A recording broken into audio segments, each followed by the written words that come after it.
18 এপ্ৰিল তাৰিখে আমাৰ দলৰ ৰাষ্ট্ৰীয় সভাপতি সন্মানীয় জগত প্ৰসাদ নড্ডা ডাঙৰীয়া 3খনকৈ সভাত অংশগ্ৰহণ কৰিব। প্ৰথমখন সভা তেখেতে কোকৰাঝাৰ লোকসভাৰ আমাৰ UPPL আৰু ভাৰতীয় জনতা পাৰ্টি AJPৰ মিত্ৰগোষ্ঠীৰ প্ৰাৰ্থী জয়ন্ত বসুমতাৰী ডাঙৰীয়াৰ নমিনেশ্যনত অংশগ্ৰহণ কৰি বিশাল জনতাক সম্বোধন কৰিব।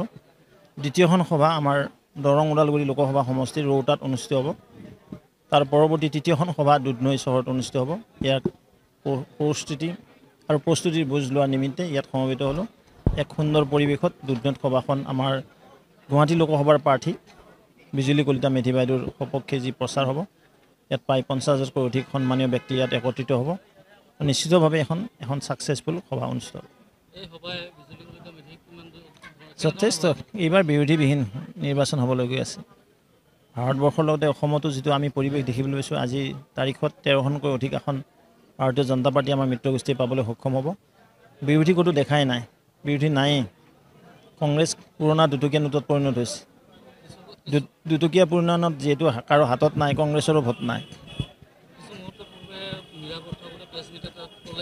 মীৰা বৰঠাকুৰে বাইদেউ প্ৰেছ মিট দেখি আহক, জনতাই ভোট দিব বিজেপিক। তেওঁৰ কোনো মিটিং নাই, সভা নাই, কেৱল টিভিত গৈ আছে, কেৱল প্ৰেছ মিট অনুষ্ঠিত কৰি আছে। প্ৰেছ মিটে আৰু ফেচবুকে ভোট নিদিয়ে, জনতাই ভোট দিব। জনতা আছে ভাৰতীয় জনতা পাৰ্টিৰ সপক্ষে, মিত্ৰগোষ্ঠীৰ সপক্ষে। এই বৈঠকত বিজুলী মীৰা বৰঠাকুৰক বহুবল্কী নেত্ৰী বুলি কোৱাৰ প্ৰচাৰ কৰাৰ কাৰণে এটা সিদ্ধান্ত লোৱা হৈছে। কোনো গোপন বৈঠক বিজেপিৰ নহয়। তেওঁতো কি কৰিব, তেওঁ হাৰিব যে 5 লাখতকৈ অধিক ভোটত মীৰা বৰঠাকুৰ এই সমষ্টিৰ পৰা হাৰিব। তেওঁ পৰাজয়ৰ হেৰি শুনি ক'ত কি বগী ফুৰিছে হিচাপ নাই, বুজি পাইছেনে? তেওঁ ক'ত কি বগী ফুৰিছে, কাৰণ তেওঁ পৰাজয় নিশ্চিত। 5 লাখতকৈ অধিক ভোটত গুৱাহাটী লোকসভাত তেওঁ হাৰিব, পৰাজয় হ'ব। লিখি থৈ দিয়ক। 18 এপ্ৰিল তাৰিখে আমাৰ দলৰ ৰাষ্ট্ৰীয় সভাপতি সন্মানীয় জগত প্ৰসাদ নড্ডা ডাঙৰীয়া 3খনকৈ সভাত অংশগ্ৰহণ কৰিব। প্ৰথমখন সভা তেখেতে কোকৰাঝাৰ লোকসভাৰ আমাৰ UPPL আৰু ভাৰতীয় জনতা পাৰ্টি AJPৰ মিত্ৰগোষ্ঠীৰ প্ৰাৰ্থী জয়ন্ত বসুমতাৰী ডাঙৰীয়াৰ নমিনেশ্যনত অংশগ্ৰহণ কৰি বিশাল জনতাক সম্বোধন কৰিব। দ্বিতীয়খন সভা আমাৰ দৰং ওদালগুৰি লোকসভা সমষ্টিৰ ৰৌতাত অনুষ্ঠিত হ'ব। তাৰ পৰৱৰ্তী তৃতীয়খন সভা দুধনৈ চহৰত অনুষ্ঠিত হ'ব। ইয়াক প্ৰস্তুতিৰ বুজ লোৱাৰ নিমিত্তে ইয়াত সমবেত হ'লোঁ। এক সুন্দৰ পৰিৱেশত দুধনৈত সভাখন আমাৰ গুৱাহাটী লোকসভাৰ প্ৰাৰ্থী বিজুলী কলিতা মেধি বাইদেউৰ সপক্ষে যি প্ৰচাৰ হ'ব, ইয়াত প্ৰায় 50,000তকৈ অধিক সন্মানীয় ব্যক্তি ইয়াত একত্ৰিত হ'ব। নিশ্চিতভাৱে এখন ছাকচেছফুল সভা অনুষ্ঠিত হ'ব।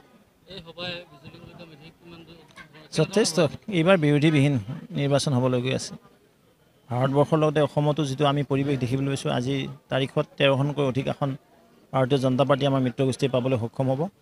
বিৰোধী ক'তো দেখাই নাই, বিৰোধী নায়েই। কংগ্ৰেছ পুৰণা দুটকীয়া নোটত পৰিণত হৈছে। দুটকীয়া পুৰণাত যিহেতু কাৰো হাতত নাই, কংগ্ৰেছৰো ভোট নাই। মীৰা বৰঠাকুৰে বাইদেউ প্ৰেছ মিট দেখি আহক, জনতাই ভোট দিব বিজেপিক।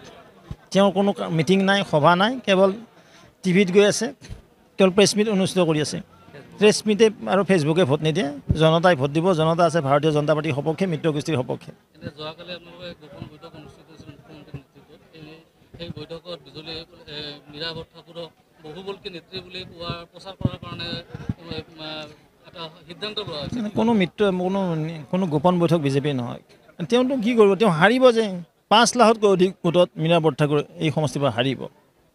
তেওঁ পৰাজয়ৰ হেৰি শুনি ক'ত কি বগী ফুৰিছে হিচাপ নাই, বুজি পাইছেনে?